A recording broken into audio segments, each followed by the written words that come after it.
you have to have some type of metric that you value. Now, when you take a look at what you wanted in a real estate client 2 years ago to now, it's very different. That was actually the fastest growth I ever had on a platform. Oh, you know what? It's a bad market right now. It's not a seller's market. So it's pretty good.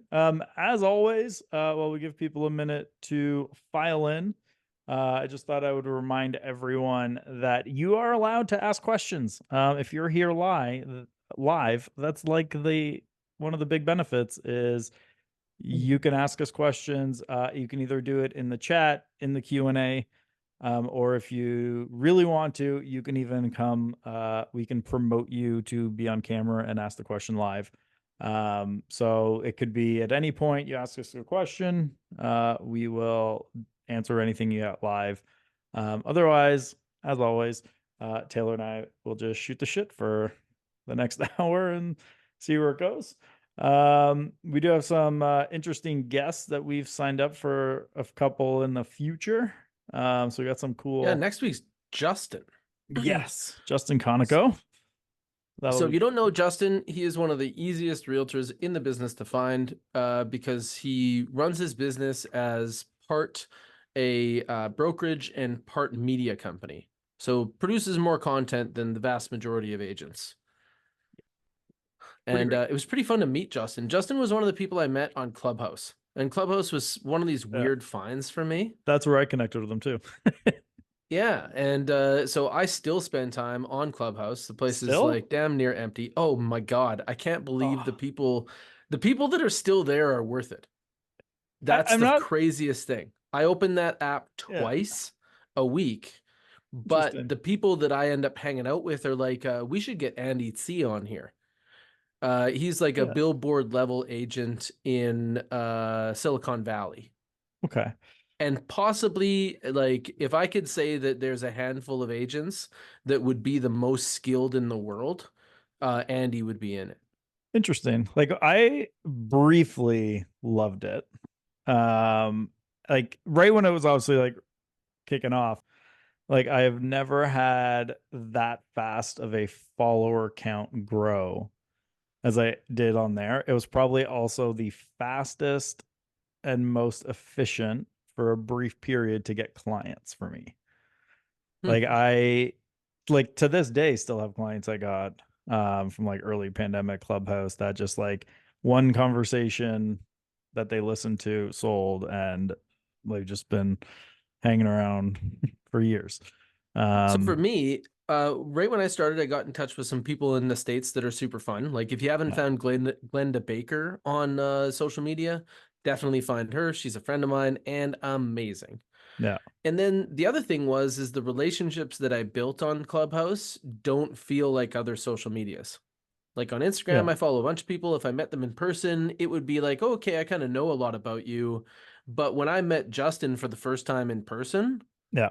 it was like it didn't feel like that. It felt like Well, we've known each other forever. it's the power of voice, right? Like some of like even if you and I never met in person, but we're doing this, I mean, it wouldn't be like meeting someone new when we would run into each other in person. Like I've done stuff like this with people where it's like, if you get connected with people like this and have good conversations, that's basically like you've met them in person almost. Now, like I've had friendships for years that we've met in person and been like, have we met in person before?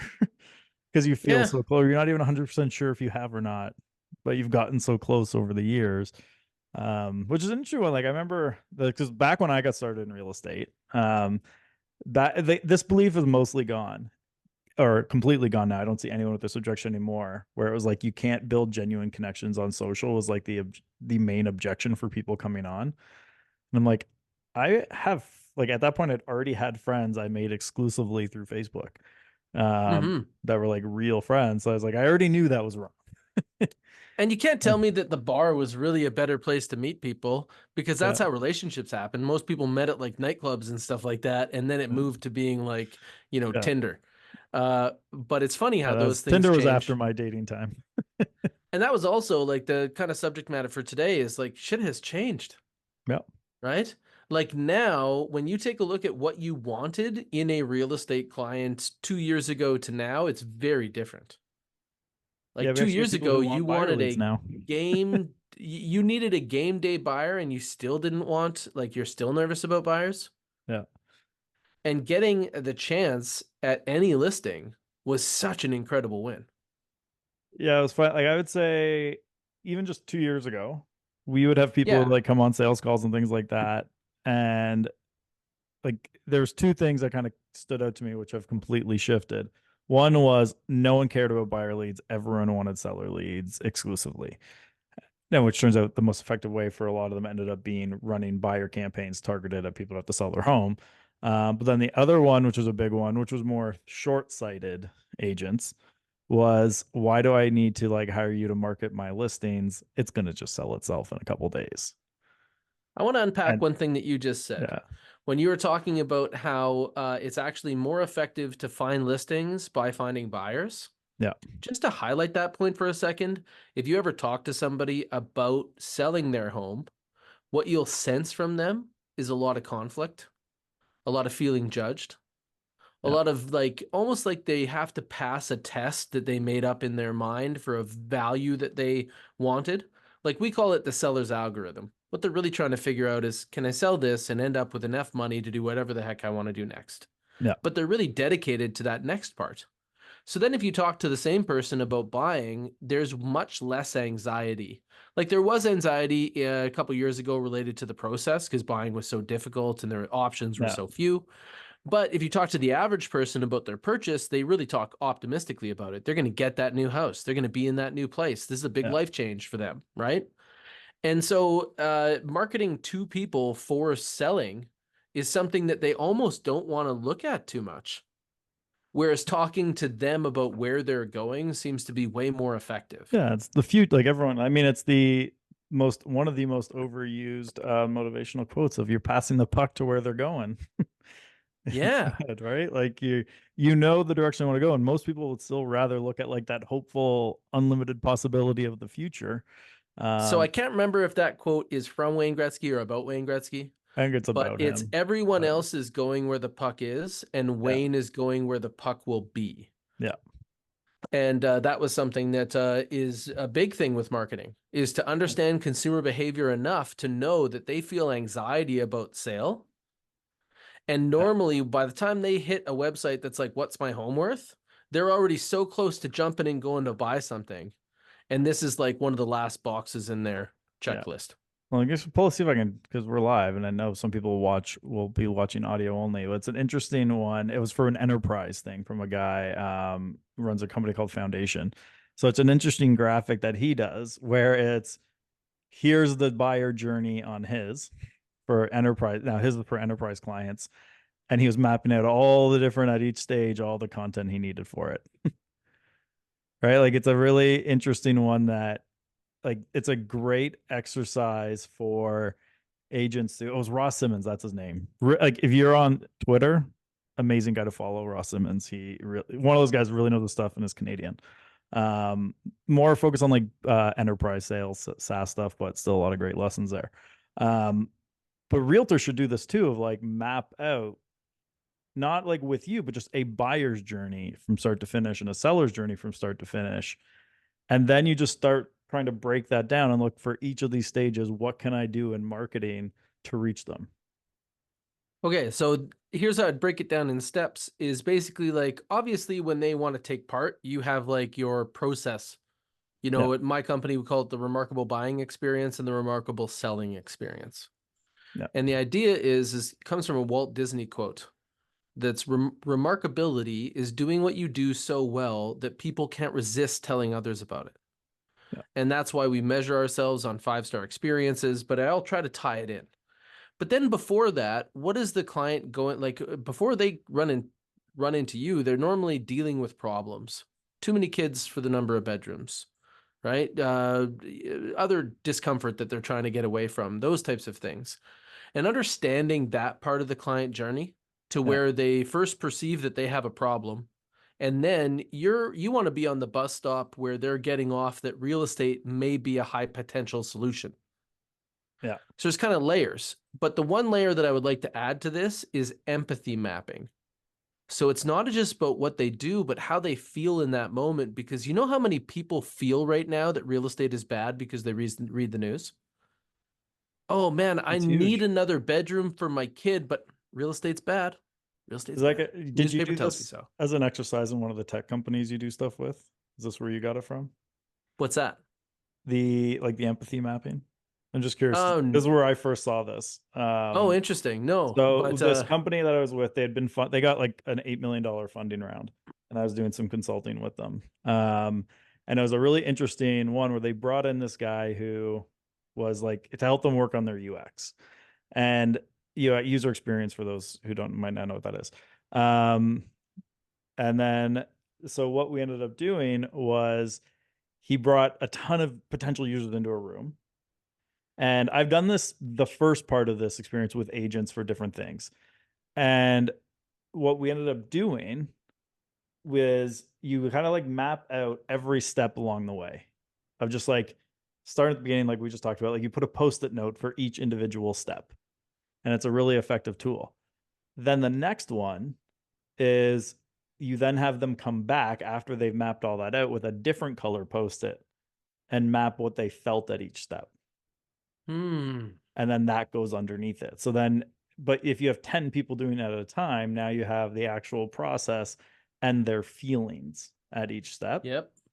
And that's how they designed the actual like user experience. As a And really that's the interesting biggest thing process. about marketing is calling to those feelings, Yeah. right? Like think about like even what's happening in many houses. So I'm going to profile here, but imagine that she wants to move, but he doesn't like change. How Yeah. often have we come upon the couple that feels like that?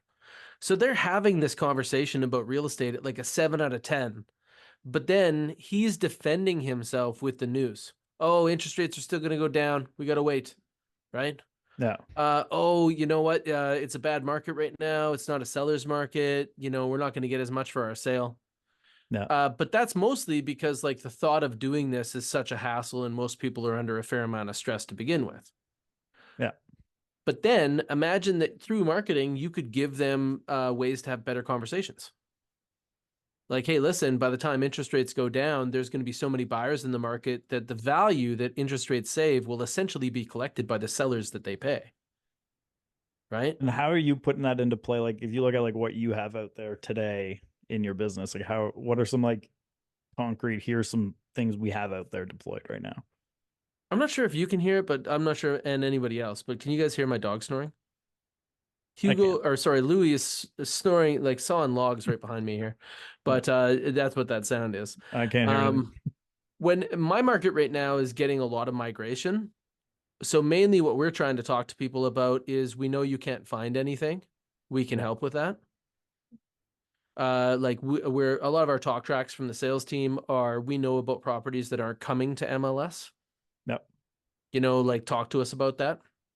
But I was in a buyer's market for years and years. And what we would more want to talk to people about is understanding how buying and selling work together. That was like the key that would lead them to a better conversation. Is yeah, you know what? When prices go up, your house will be worth more. But so is the one you want to buy. Yeah, as And, long as you're trading in the same market, it's not a huge win, but right? there's a reason to go now. Like if you're Yeah. upgrading, it is better to do it in a down market.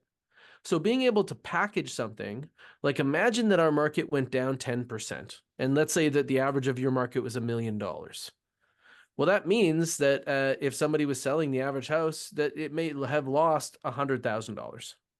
But if they're selling a million to buy at 1.5, well, the house that they wanted to buy would also, in most markets, have actually lost more the further you go up the ladder.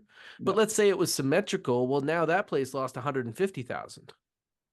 So then being able to grab that person by the hand and say, would you be open to taking a small beating with me on the sale of your house? Like it's going to suck. Okay. But then we're going to go up market and we're going to hand those people their asses. And in this trade, you're going to lose 100,000 on your sale and go pick up $150,000 on your purchase. And we're going to save $50,000 by doing it now. And which now let's take your current market as an example. If they could 100, they would just do whatever you told them. Would you Mm-hmm. have them buy or sell first? Well, my market right now is under 2 months of inventory. Yep. So we don't normally get this seller's specific market. This is the hottest it's been here in like a decade. Yeah. And I would tell people to go and buy something first. And the reason is after seeing this over and over again, we have a lot of certainty when it comes to your sale, and Yeah. we don't have a lot of certainty when it comes to your purchase. So provided that you can overcome the risk, like if you could accomplish anything I could tell you, then let's go buy something. And because delaying your sale coming to the market will be an advantage. They're going up at like 2% a Yeah. month. This is what I liked when you were telling me about your last trip to Toronto where we had dinner together, which was you came to learn about how Toronto agents have been doing this for the last like 10 years because you were in the opposite type of market. And you wanted to see how everyone here was handling that. That was Well, I did smart. that in a couple of cases. Yeah. So I normally take I don't do coaching, but I have done consulting. Yep. And I will get access to some incredible businesses doing that. And for me, I love it. Like I definitely charge, but when it comes down to it, like it's so neat to learn. So I actually coached one of the top agents for my brand in Canada during the pandemic in getting set to win in multiple offers on the buying side Yeah. and to maximize opportunity coming out of those seller side. And now, since I made that for somebody else, I also have the knowledge of it, so I can build that here. Yeah.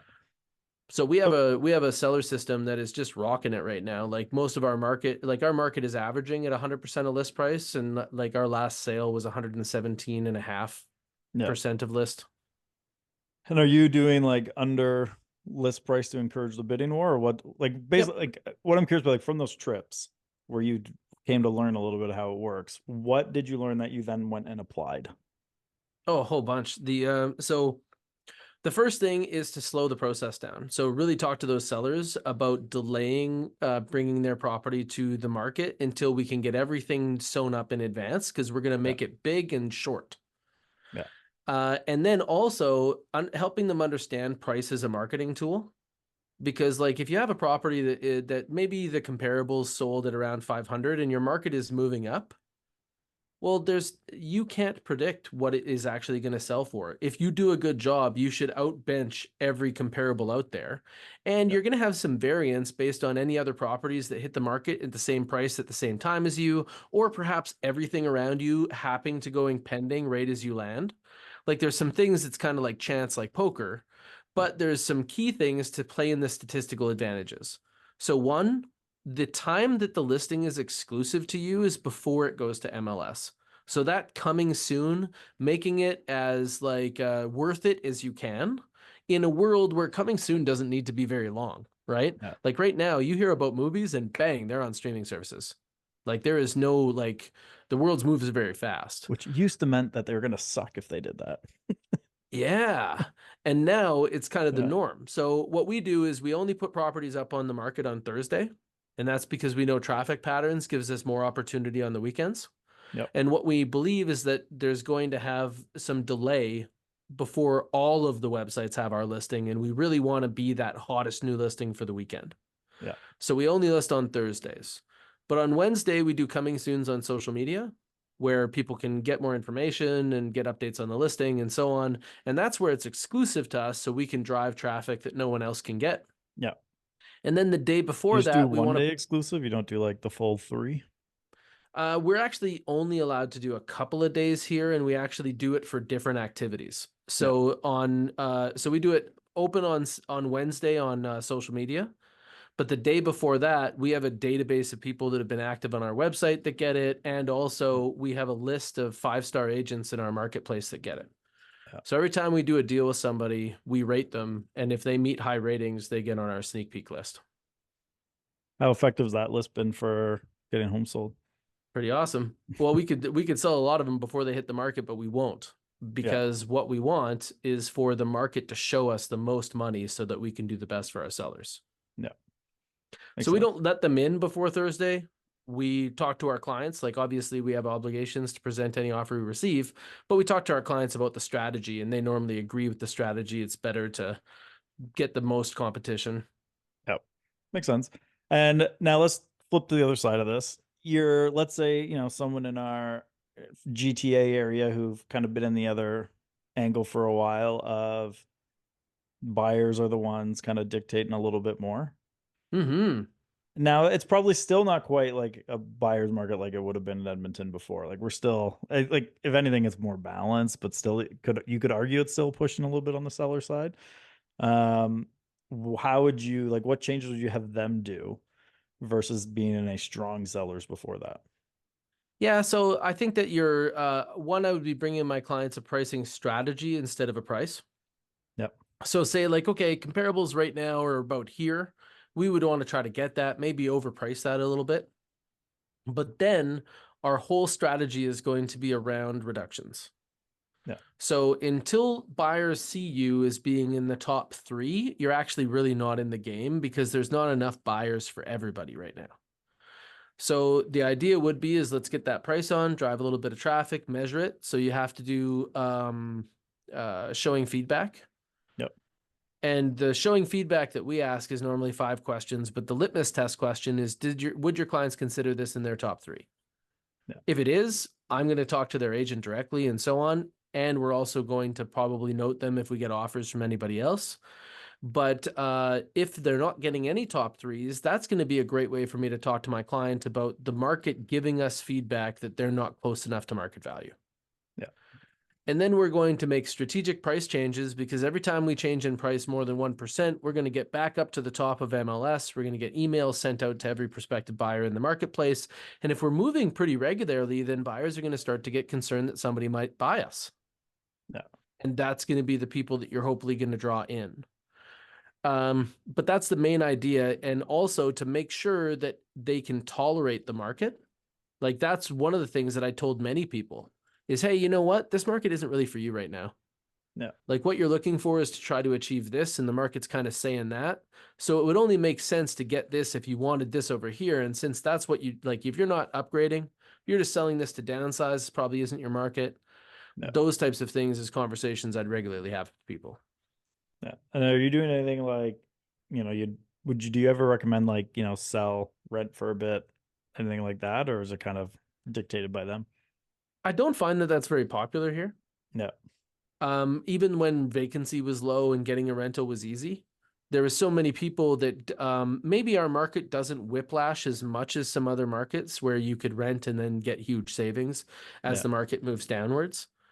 Because really, when you take a look at my market as compared to Toronto, like it would be really hot here by like average hot there, but that's because we're in a little bit of a lower flow rate by comparison.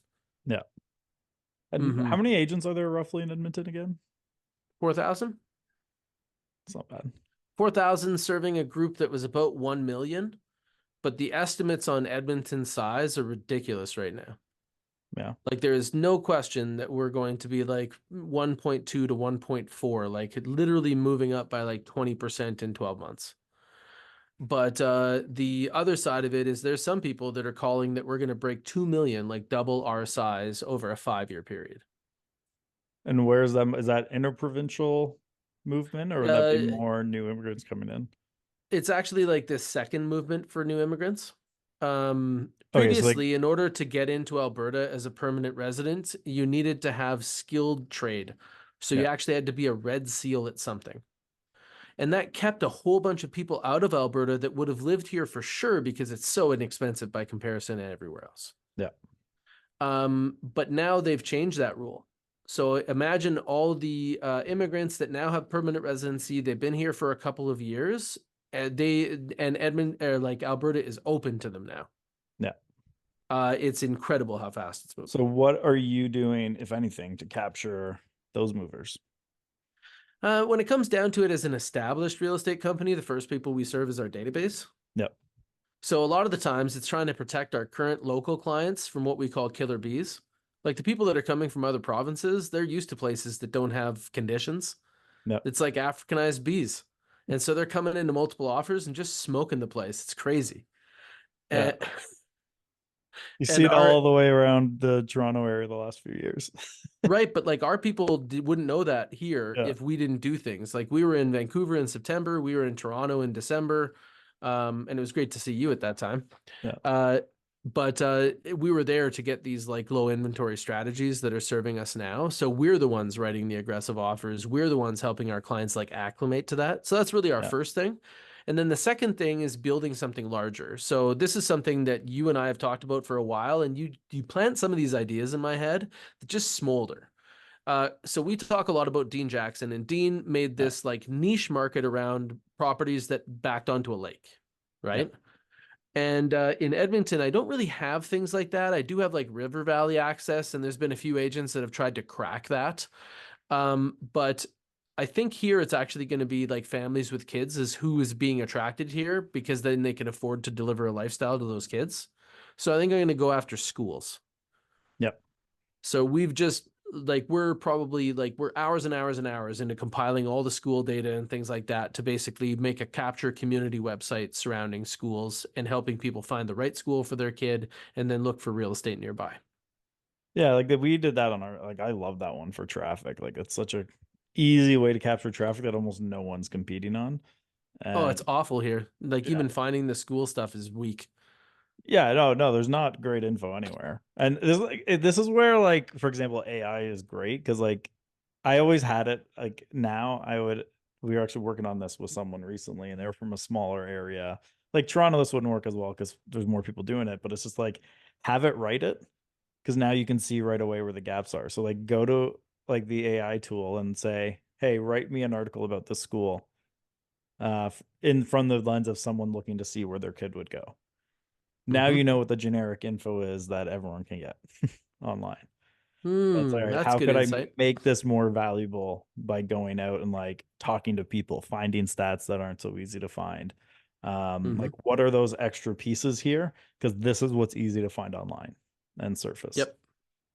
And that's what we're going to do and try to do it in layers and Yep. start out with like an SEO strategy just to put like interest like schools together so people can find a collection and learn like lists of which are public schools and private schools and charter schools and whatnot. Yeah. And then we'll go deeper and add in more assets. Like drone footage does really well Yep. on the internet in general as far as how Google values it, as well as some other things. And then we're going to go even deeper with some suggestions you've made, like interviews with principals and different things like that. There's some easy ways to capture traffic on these two. If you know that one of them is like, for example, like today at my daughter's school, it's actually happening right now. There's a fun day. It's like the Maple Leaf Fun Day. Do a little like blog post about it Mm-hmm. because parents will Google it quickly and no one else is ranking for that. So it's a quick way you can kind of siphon off some local traffic coming to your site that then gets retargeted. So like Wow. the one that worked really well for me is Ribfest in Aurora. So this is where I was selling in Aurora. Every year when the Ribfest came, I'd be like, I'd do a post about the Ribfest is coming to Aurora, kind of little breakdown. And then I just went on the town site and they had like a coupon publicly available. But like this coupon was like 3 pages deep, PDF'd with no like SEO to it. So I just SEO'd the coupon and put it on my page and everyone now trying to find this Ribfest coupon from the town of Aurora. And I just say, like, hey, the town of Aurora has a coupon for anyone going to Ribfest. Here it is. And now basically all that traffic instead of the town's website came to mine. So I basically like scooped the town's traffic for the Ribfest one. And Ha, that's pretty what slick. what's nice about that is it all comes to my so it's all because like for me the main goal is I just want a little more local traffic on the site because now I can capture Mm-hmm. and bring them back for other stuff later. But for now, I'm just getting those local people on my site and getting used to seeing my stuff everywhere. And so, like, looking for those little, like, hyper local activities that might come up works really well. That's awesome.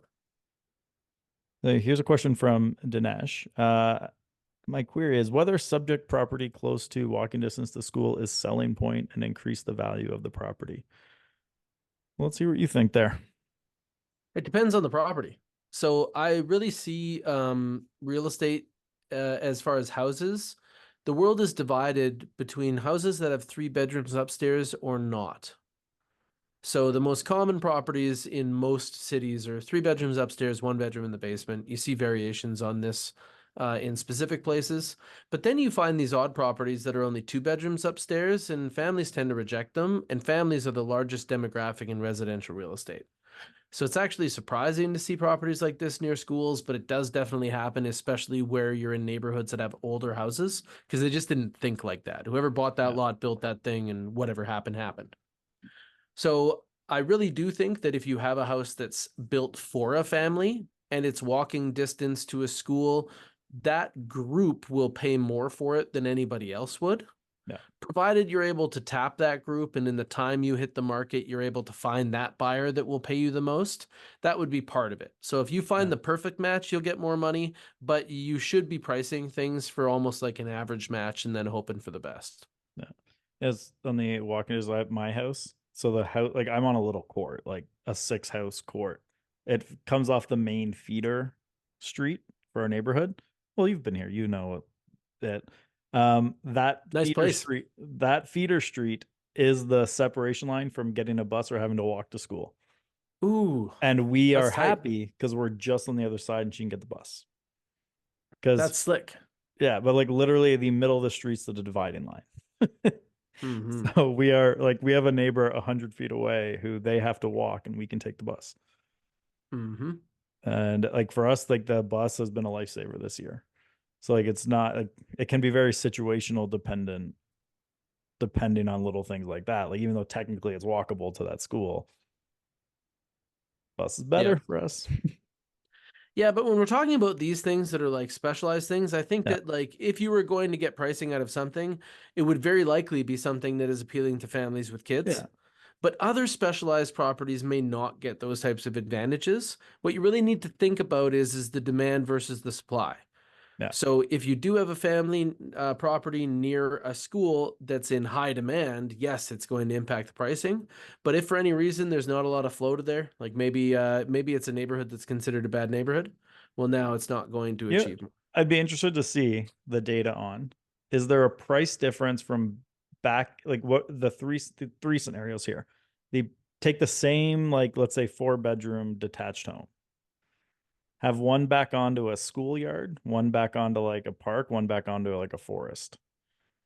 The Hmm. price difference between the three. If almost everything else is identical, those back so we're not backing onto other houses, it's to a schoolyard because I've had buyers back when I was selling who specifically did never like they never wanted to back onto a school because of recess. And then like all the sports games and like soccer tournaments and stuff The that would happen buzzer. there at nights. Yeah, it's just endless activity in your backyard. But for other people, if they're like, well, could we put a gate on that? And I could just literally open the gate and send my kids to school through the backyard. That's pretty, but so I'd be interested to see, and I don't actually know what those numbers would be. Those I don't know different what it types would of be with those backyards. variations. I do know that like if you're talking about what people pay the most for overall, it would normally be like south or west backing onto water, Yeah. Well, my area, there's no right? water to back onto. And that's the same with mine. There's not a Yeah. lot of places to back onto. They used to build Yeah. houses close to the river valley here, and then a couple fell in, and that became less popular. Yeah, that'll do it. That was interesting when I Yeah. was in San Diego is how they couldn't get the front row at the ocean can't get home house insurance. And they're all like 30 million to plus properties because they're too close to like the cliffs falling down into the ocean. Hmm. So they just don't insure them now. Yep. But I mean, I guess if you're at 30 million, you're not as worried if the house goes down. You can probably afford it. Yeah, it's so weird how people Yeah. like kind of consider that. Yeah. I see another question about rent Yeah. to own programs. Yep. All right. Are So you familiar with rent to own programs to help buyers who can't qualify with the banks? Can you comment if agents should guide their clients to explore this path and also create opportunities to close more purchase transaction? It's Rachel asking. So mine is like get familiar with the rent to own programs that are out there. Like there can be some really good ones, but like they are going to be expensive at the end of the day. Like it can get them into one, but like it's not cheap from a financing perspective. So like I think like I'm not the numbers guy, but like my brother is a big numbers guy. I think he's analyzed a few. And most of the time, if you're willing to be patient, it was better financial decision to over that time rent and just save money and buy later than to actually do a rent to own. mhm. Um, But yeah, kind of situationally, it's good to know about them and what's available. Here's here's the biggest challenge. So you have to have some sort of down payment, and the most common situation is somebody has 5% down, and at that point they're going to need an insured mortgage. So if you take a look at the end result of turning that rental into a purchase, you have to go from rental to sale. And that is the point where you'll normally have CMHC involved. And this is where the challenge is because it's how they see the down payment source. So, like, if you were renting from your grandma and out of the goodness of her heart, she decided to take your $2,000 a month you were paying her, and give it all to you. Well, then in that case, it would maybe be a gift in family, from family, and there might be like a path for you to take there. But if it's from a third party, they don't allow mechanisms like that. So then they're going to say you have to prove that you were giving us market rent plus an amount that was going to contribute to that 5% down payment, or it's not considered valid, right? Yeah. And most people, the reason that they don't have a down payment and they're looking for a rent to own place is because they can't achieve this. Their lifestyle is too expensive for their income, and there isn't any money left over to save. And once they find out that the payments will be much more than just renting, like what they're actually asking for is that grandma. Like, hey, can I just keep renting and then eventually somebody just gives it to me? Yeah, like we take a portion of that, put it towards building Yeah. equity.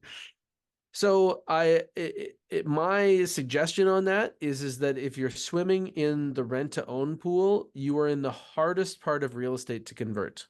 You're in the highest level of financial failure. And then what you're looking to do is probably help people buy the least expensive houses with the longest timeline. So even if this did work, its likelihood to be effective and the timeline it would take to pay off, you could be running an incredible neighborhood farm in this same timeline. Yeah. like like given the same resources, you Yeah. could have so many more desirable business sources if you were going to be as dedicated as it would need to be to get this to work. No. Now it is very important, just from a being seen as the expert, to be very familiar with the programs, right? Like you want, if someone asks you about these questions, to know very much about it. Like that's it. You got to know about all these different financing options, or have someone who can fill you in very quickly. A good relationship with the mortgage broker. But a lot of those can be really important. We have another one here. In Ontario, investors demotivated to further invest in residential properties due to non-satisfactory services by land and tenant board because of too much delay, process of eviction. Can LTB guarantee for helping in mortgage liabilities if favoring to tenant not to leave the property until final long time decision by landlord tenant board? So I mean, you don't have much. Yours is much more landlord friendly Yeah, but I province. hear about the nightmares you guys are Yeah. dealing with, Yeah, like right? we like for example, like I know a lot of people who will not buy residential investments. Like I know like my grandfather being one of them, he'll only buy commercial. Because they're late, you can just start locking the door and selling the assets fairly quickly inside to recover your rent. Like Mhm. there's a lot, like you just get the sheriff involved and it's actually pretty seamless process, which makes it a little bit. Now that's more subject to the market than residential, because not all businesses you can have a higher vacancy rate. But he's got a little niche that works really well. But I know people who are like, I know people in Ontario who more Calgary than Edmonton, just to get rid of this, they jump over there. But I haven't actually personally heard of anyone doing rent to own as a thing just to get around the pain in the butt of the landlord tenant board. But it's an interesting look at getting around those pains as someone who's more invested. Yeah, it wouldn't uh what are the preferable projects to invest in Ontario or other provinces, I think? So Uh, the tough thing on like my perspective with Toronto, with like especially the GTA investing, is like with 20% down, I haven't seen any of that cash flow positive in a while. And you're not banking right now on short-term appreciation. So like a lot of people are doing, like Alberta is a big one right now. I mean, I'm seeing more mhm. Calgary than Edmonton. Actually, just had a call with a guy yesterday who we're going to bring on the show, who he's kind of pushing some of his clients out there. he's actually talking about getting some of his Ontario clients to invest in places now in Alberta to sell in 5 years to use as their down payment. 5 years in the Totally. GTA. Yeah. Yeah, so when it comes down to understanding where to invest, you have to have some type of metric that you value, right? Yeah. So you'll hear about people that do things like they'll do calculations on the back of the napkin. Have you Yeah. heard that type of phrase? And what that means is that they've learned to evaluate something using shorthand. So a common one would be, I think it's called rent factor, monthly rent factor. So Yeah. taking the monthly rent divided by the purchase of the asset. And then you could basically just use that formula and say, okay, if I owned it in Alberta, it would have this rent factor. If I owned it here, this would have this rent factor. And essentially, the higher the number, the better you're doing. Yeah. But Yeah. you also have to understand whether or not you're looking to invest for cash flow or appreciation. If you're going into major centers like Toronto and Vancouver, you are investing for appreciation. Yeah. Things do not cash flow well there. Now If you go here's into smaller centers, yeah. you're going to get things that cash flow really well, but they won't appreciate very fast. Yeah. So Rachel's saying rent own investment properties cash flow 500 to 700 a month with 20% down payment on Channel Alberta. So that's the other side. Like when I was speaking of, I was like from a buyer's perspective, like the person who is renting to own, I generally find not that I have a lot of experience with this, that it's not worth it for them. From the Yep, investor side, it's usually very much worth it totally. to get people on that program. So you can get people on it, can usually be worth it. I just haven't seen the other side as being as worth it. Like there are situations, of course, where it is, but yeah, I've typically gone the other way with that. But yeah, Yep, no, I'd I be hear you. curious. I don't know anyone who runs like a really good rent to own like business as a realtor. I don't think I've Mhm. spoken to anyone who does that. I think I there don't see must it be either. some who do well. Like Rachel seems to know what she's talking about with it. Um, but I yeah, you meet some weird ducks in real estate. Like I met a yeah, fractional ownership guy. yep. I've So met some of that. imagine that somebody gets married a second time and they both have kids. And then one person passes away. Well, if they're tenants in common, then 50% of that house goes to like the kids of their first marriage No, and 50% goes to their current spouse. And these groups fight all the time. So there's no, actually a guy here that sells 50% of houses. hmm, And it's wild. Like on occasion, yeah, I'll get a client call me and they'll be like, this can't be true. See this house right now? It's for like 400 grand. That should be like 800 grand. And it's like, yeah, it should be. yeah, But here's the deal is that you have to buy this house and she's still living in it. And we don't know if she'll ever sell to you or anyone else or if she'll take care of this house. no. That's like the level of risk you're looking at.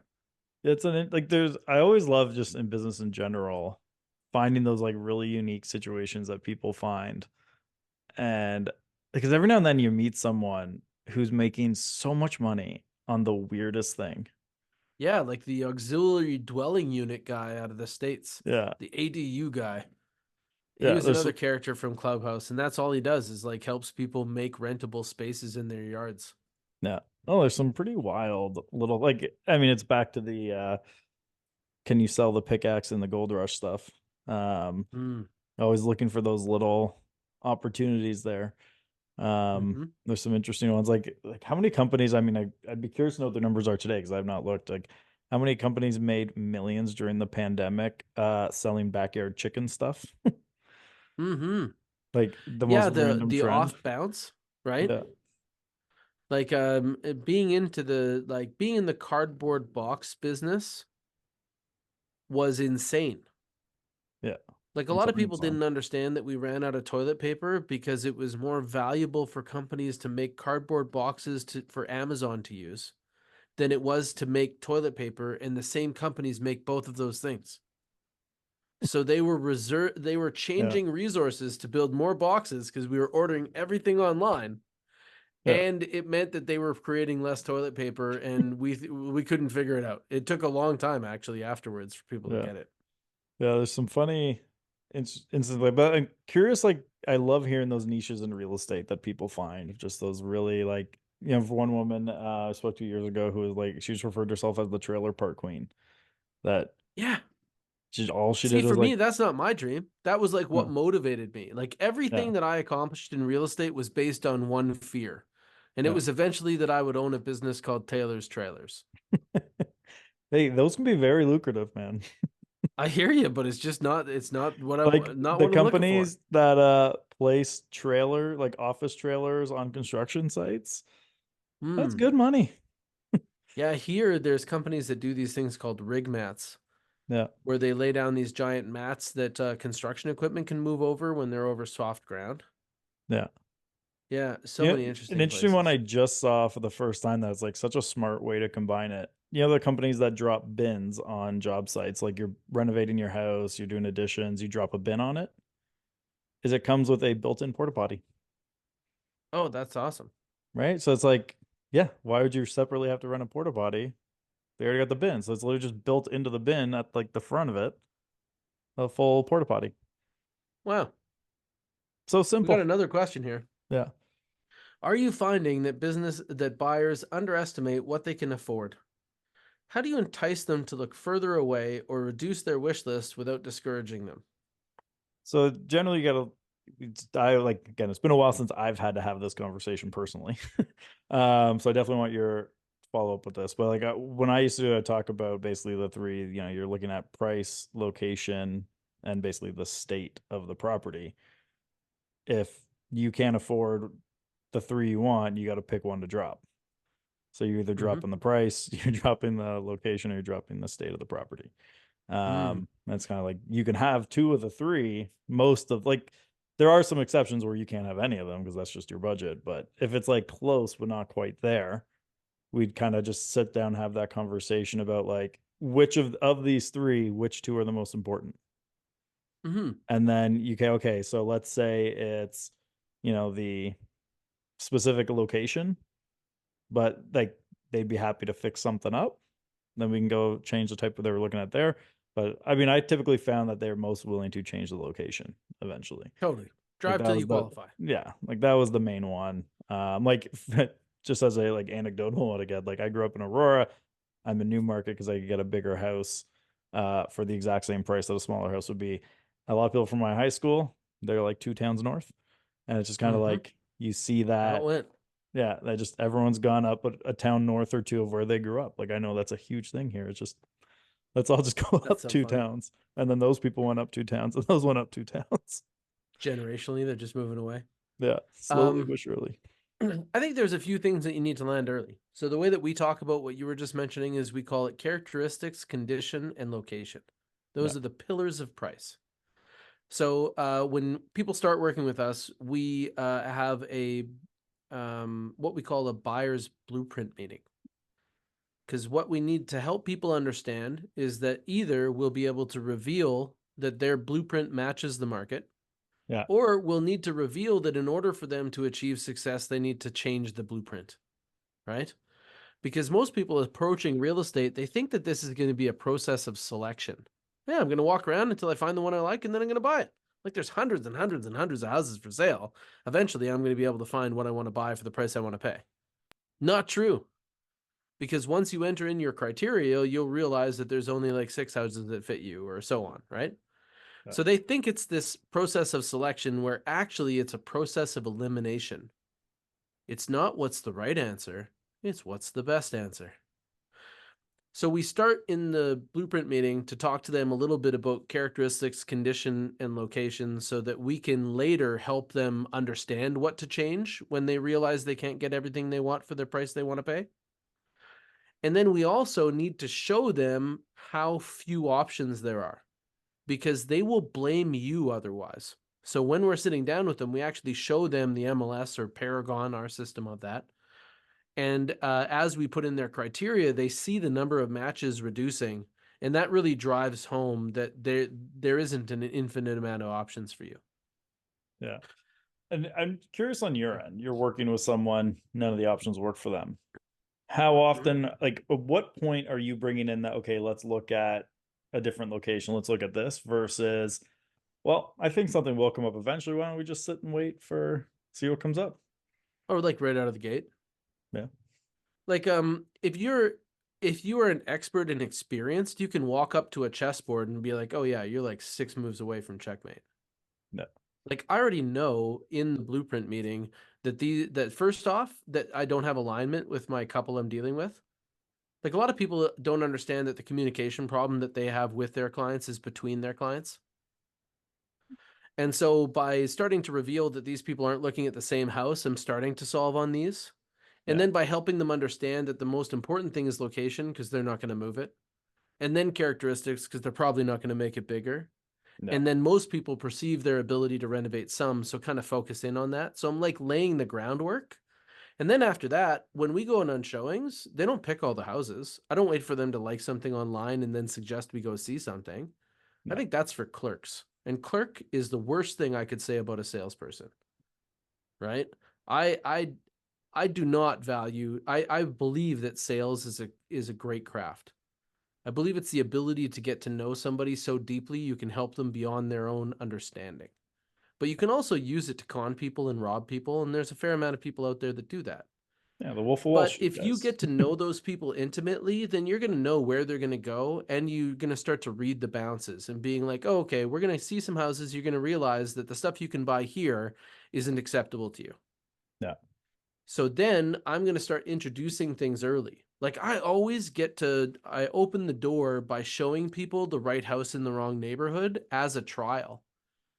And I take them there knowing that they're not going to buy that house so that they'll talk to me about it. And then they'll see that the solution may not come in the way that they initially thought it would.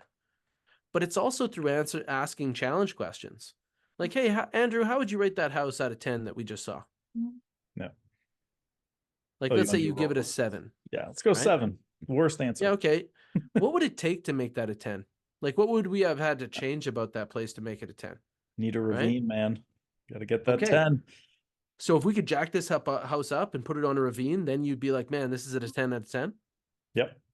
Okay, well, that house was 700,000. What do you think it'd be worth if it was backing onto a ravine? 8. Maybe 950, actually. Ravines are exclusive.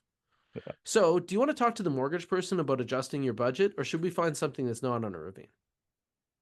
Or go further away for it. Yeah, let's go 2 ravines north. That's all you need. It's just 2 every time. Oh, good times. Oh, this is a good one. I like this one. I mean, we still got a few minutes left. Oh, which type of property, land, residential, commercial, industrial, or should I, the realtor, recommend to my investor client to execute the leads? I mean, from my perspective, and I'd like yours after too. That really depends on the client, like risk they have, budget they have, time. Mm-hmm. Like, there's so many factors there.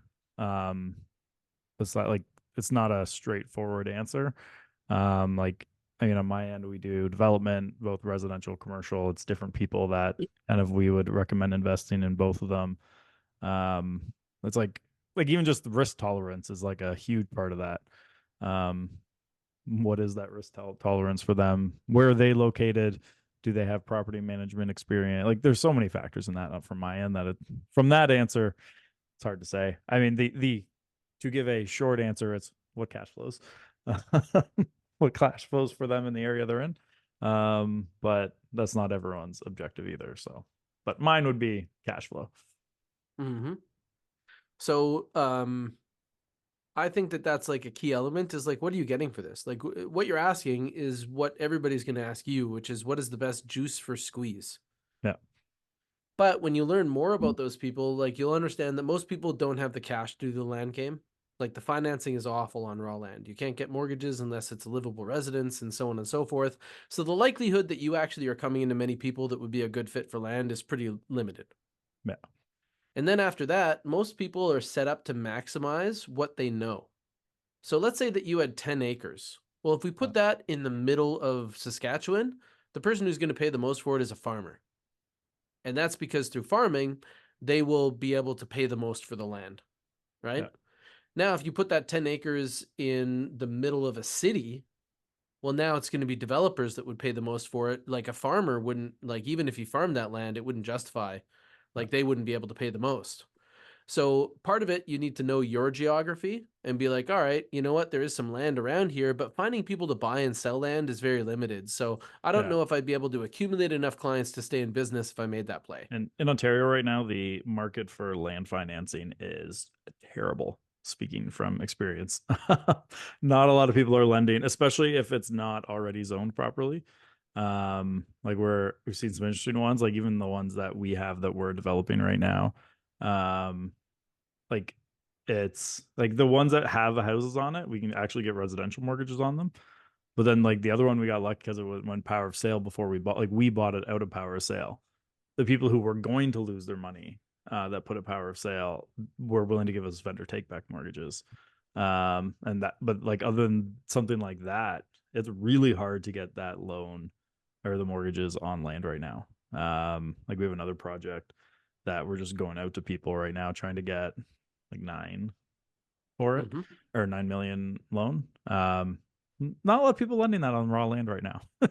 Yep. That's So that really defines the yeah, landscape. And that means that if you have people that can buy cash yeah, and you can match them up to these opportunities that can't get financing, that would be a way to reveal the winners and then help them win, which is kind of the yeah, mental strategy here. yeah, So what you need to do is take a look at your landscape and be like, okay, which way is the wind blowing? Well, very few people could buy land right now because they can't get financing. But if I have somebody who's self-financed, they should probably get some smoking deals on yeah. that land. And some people, like, it's not even, maybe they're not, what's best for them is not buying any land or houses or anything like that themselves. It's being like an LP in a development project, Hmm. right? Like for example, like because we're going through this on our projects where we have LPs on ours right now. Like it's a lot of guys who are in for like 1 to 200,000, and we're aiming on 20% kind of return. Assuming obviously once we get sales and everything done, it'll take a few years, but instead of having to buy land, do all that, they give it to someone who has the expertise to do it, and they're getting 20% that way instead of investing directly. And like as a realtor, you can get referrals similar to what your commission would be. Um, so there's always interesting opportunities like that where even if they don't maybe directly buy or sell and you're getting commission off the sale of the home, you can still actually get commissions if they're willing to invest in other things too. Man, you've really become skilled at that, like the abstract deal stuff. Trying That's to. something that I've noticed over time as we've known each other, is just seeing where these opportunities are. And you've always been curious. So kind of pulling on these yarns and seeing what could Yeah. happen. Yeah, it's just kind of funny on that. Turns out I might have a form of ADHD. And apparently, this is a very popular way to find out. Is like our daughter might have it. And like as the doctors are asking questions, I'm like, I have that, I have that, I have that, I have that. And the form that I potentially might have, it's creative problem solving is a like side effect of it. It's not a glitch, man. It's a feature. Oh no, I've never done anything about it. I've never had medication because I didn't Yep. even know. I'm like, I'm not gonna Oh, do I've known the anything. whole time, but Yeah, I'm not yeah, interested in their medication. yeah. So It's that's worked out something for that me. I'm going Like, through as well. Like we have a daughter that's yeah, going through specialists right now, yeah. and we're running into that same thing, but it's my wife now calling out this. And I'm Yeah, my like, wife yeah, was I the already first one to knew say that. it about me. She's like, "So they think she has this. I think you definitely have this too." I was like, so I It's started like, looking where do up you this. think they got it from? Yeah. Well, like I definitely had seen like some of the issues. Like, oh no, that's me. She's definitely getting that for me. Yeah, yeah, yeah. Yeah, which it Uh, turns out is one of the most common ways to find out you have ADHD as an adult. oh yeah, they were telling my parents when I was a kid, but Yeah. the options for treatment were not something Yeah. my folks are interested in. But So it's I'll a neat way to credit it find to out. my problem solving. But that's also like the same way that I seem to approach the world as well, is I like to Yeah. try all the doors and windows to a problem at once. It's fun. And yeah, Yeah. and I have people that comment about that as well. So I like that we have that in common. Yeah. Just like anytime you can be creative and figure out ways to make a deal work. Like it's that mentality. Like there's actually a great, and we'll leave with this one. You might, I don't, have you ever seen the graphic of high agency people? There's like a cartoon that went out about it that went viral a couple of years ago. I shared it online, but basically it's high agency people are people who like they look at something either as an opportunity or essentially as a problem. And this is the best cartoon I've ever seen to like depict it. And it was like, that very classic mound of sand with someone stranded on in the middle of the ocean with like the single Hmm. palm tree. And then they had spelt out from the palm tree, like cut it down and spelt out help in the one. And then the one next to it was a high agency person and it didn't spell out help. They had built a raft. Yes, totally. It's like, that's the difference. Yeah, Look what I have and let's absolutely. get creative with it. And also like that, the one thing that I really like about it is the fearlessness. Yeah. Like the other person built the help sign because they thought about the Ralph raft and were afraid, but the other Yeah. person had already built it and got it in the water. Yeah. I You know know? where I'm just got to aim it in the right direction. Well, they were already 3 mistakes in, but they'll still win. Yeah. Well, this is what lesson I got from my no, which sometimes no decision is worse than the wrong decision. Oh yeah, Like hesitation can have sometimes huge you just got to penalties. jump in, and even if you end up, you're still further ahead than where you were doing nothing. See, that's why you like my style. Ready, fire, aim. Yeah, it works. Well, like for most things, you can clean it up as you go, right? Like Yeah, you can't very steer few parked things car, aren't man. You can turn fixable. that Like that wheel as like much as you like. Steve Tabrizi as Yeah. well. So this story, you'll see why it was. It was like I remember the first time so my brokerage got bought out by Hallmark back when I was Hmm. selling. So like, and I'm like, all right, well, like they have a ton of training. I'm gonna go and check out the training. I remember the first class I ever did at their training center was Steve Tabrizi hosting a how to do cold calling class. And Nice. someone was at the front of the so like just happened to be like I was because I'm that guy who always if I'm on time I'm late, so I'm always there early. And so I'm early. There's one other woman in the room. She's sitting at the front. I'm kind of near the back because I was like, cold calling makes me uncomfortable. So I'm going to sit and kind of hide in the back a little, which I screwed up being not noticeable right at the beginning because someone was like, I don't really like, what if they like tell me? And like, she's like, get all those objections about cold calling of like how uncomfortable it is. And I just kind of jokingly piped up from the back of the room, like, what's the worst they can do? Tell you to fuck off? And right away, Steve was like, yes, I'm picking on this guy Exactly. today. And they made me do a cold call on speakerphone in a room of 40 agents. So my first ever Ooh, cold call was a room of 40 agents with a speakerphone on to a yeah. FISBO. Oh, See, that's how that I was know when my uncomfortable. teammates are killing it. Like Yeah. right now, Cordell's in really good form, right? Yeah. Like last month, I think he did 8, and he's like a second year agent. Yeah. And when he makes cold calls, he leaves the door open. He's so confident now. He wants other salespeople to hear him, and Yeah. his teammates comment. Like he'll get off the phone, and Jeff will walk by, and he'll be like, "That was amazing." Yeah. Then you can feel the smile through the Yeah. call like that. Those are the people who make great cold callers. Like Hmm. I feel really bad because I'm blanking on his name right now. Great agent about our age in Halifax, Royal LePage. Oh, why I feel so bad. Are you talking about Anthony?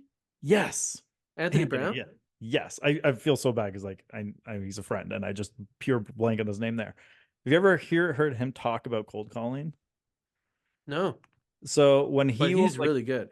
he has a presentation about it. Like it's so good, it would inspire me to want to go do cold calls because his Hmm. entire approach is like, I'm not here to like find business. I'm here to improve someone's day.